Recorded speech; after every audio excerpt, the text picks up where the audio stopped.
All right, so let's run this test and see how this goes. Right now we are trying to print this JavaScript object after we convert this neat CSV. This is a session test.js, right? Let's go ahead and trigger it. So this again has to log in by API and bypass UI login, and it will directly land on the page of dashboard. That is the first step what we automated here, right? And then it will submit the order.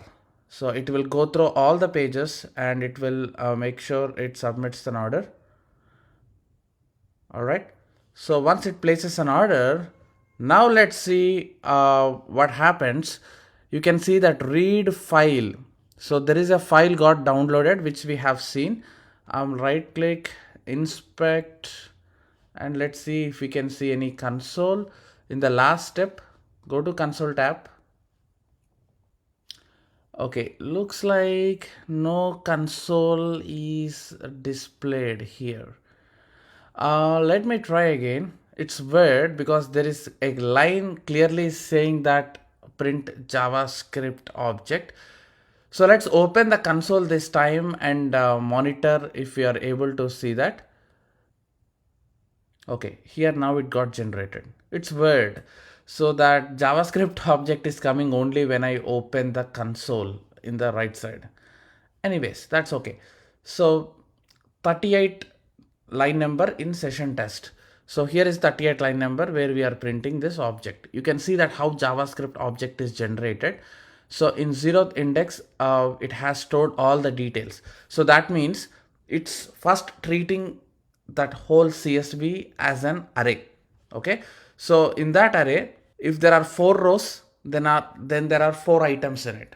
So right now there is only one row called invoice number Jara code, because that is the only product we purchase.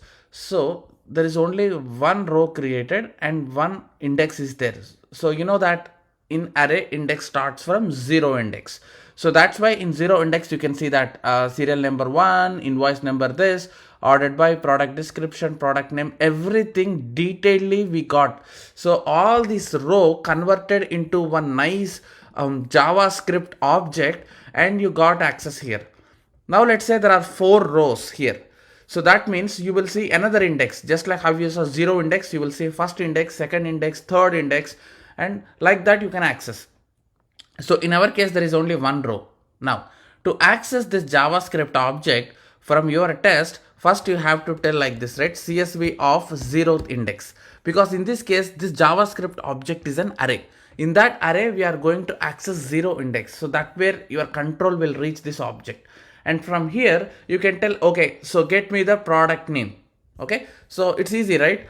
Dot get that product name. You can type like this. Okay, but problem here is there is a space. If there is no space, now let's say if it is like this, it's easy to access. But if there is a space in your property, now this is a JavaScript object and this is a property and this is the value of that property, right? If there is no space in the property, then you can access like this object dot property name. But if there is a space, you know what, your JavaScript will complain that this is the not right way of handling it. Okay, so if you encounter this, now space anytime, you can do like this. Instead of dot, give like this, square brackets, and put it in double quotes. Follow this methodology whenever you encounter space in your property name. If there is no space, then just use dot. Okay, so like this, now you can access that property value, which is here Jara code 4. Great. So let's actually store it in one variable. This is the actual product what you got from your CSV, actual product CSV. Let's call like this. Now we thought that when we are selecting the product initially here, let's make sure we also capture that product name. So the product name what we are adding to the cart should match with the product name what it generated in CSV file. Okay, so let me go back to browser, and here, so if you go to home, so we used a selector actually to select that product, right? So when you give this selector, it return all the products. In that you are asking to select first index. So that means 0 index will be this, first index will be this. So similarly, if you want to get the product name, so if you ask and clicking on add to cart on the first index, so here also you should make sure you get the product name of that first index only, right? So when you spy here, there are different descriptions. Card body B, right?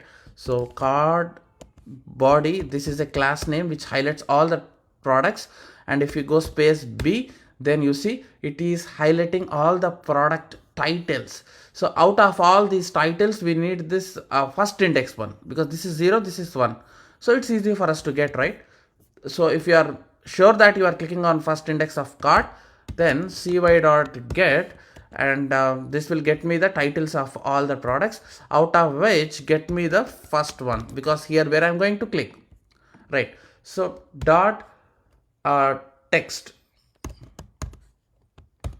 So this will get you the text from that element. You know that this is an again asynchronous call. So the better way to handle this is simply resolve this promise dot then function, store this element here, and on this you can simply say element dot get me the text. See, we have done similar examples if you remember on this, right? If this is cy.get, Cypress inbuilt takes care of solving asynchronous if you make click operation or anything. But if you are grabbing the text from the browser, that is not inbuilt taken care. So that's why we are not in resolving any promises here, because click method by default resolve promise, click and type, but text does not. So that's why we are first solving that promise, and we caught this element here. On this we are getting the text. So let me create one global variable here. Let product name, and here let's store that text whatever you grabbed into one product name, right? So finally let's put assertion here that expect the product name what you initially used to purchase should be equal to the product what you see in the CSV. That's it. So that is the only assertion you can keep. So this way we are actually validating our CSV file content. Okay, so once you get a hold on that object, you can play anything, right? So if you, let's say if you want get product price, then you can just say CSV 0 dot product price, CSV 0 dot invoice number, anything you can retrieve now. So in our case, I'm just retrieving the product name. Okay, so let me run this again. I'll save this, so automatically test runner will start. So this time it has to grab that product name before actually it clicks on that, and let's see the magic. Perfect. You see, it matches. Expected Jara code 4. So that means Jara code 4 is what you got here when you initially grabbed that text, and it says that it matches with Jara code 4. So this is what you got from your CSV. So both matches, and you can see there is a pass. So I recommend you to play around here.